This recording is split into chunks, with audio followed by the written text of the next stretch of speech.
এই দেশকে বাংলাদেশকে স্বাধীন করেছে, আওয়ামী লীগকে শেষ করা সম্ভব না। জুলাই আগস্টের গণ অভ্যুত্থানের সময় সংঘটিত হত্যাযজ্ঞের ঘটনায় দায়ের করা মামলায় সাবেক প্রধানমন্ত্রী শেখ হাসিনার ছেলে সজীব ওয়াজেদ জয়ের বিরুদ্ধে গ্রেপ্তারি পরোয়ানা জারি করেছে আন্তর্জাতিক অপরাধ ট্রাইব্যুনাল। ৪ ডিসেম্বর বৃহস্পতিবার ট্রাইব্যুনাল সূত্র এই তথ্য নিশ্চিত করে জানায়, দীর্ঘ তদন্তের পর মানবতা বিরোধী অপরাধের অভিযোগে প্রসিকিউশনের জমা দেওয়া প্রতিবেদন পর্যালোচনা করে এ নির্দেশ দেওয়া হয়েছে।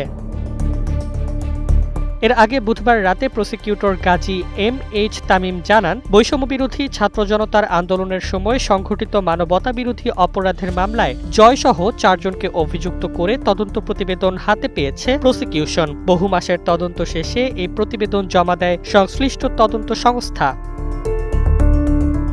দৃঢ় বন্ধনের আস্থায় শক্তিশালী স্টিলের আরেকটি নাম জেডএসআরএম।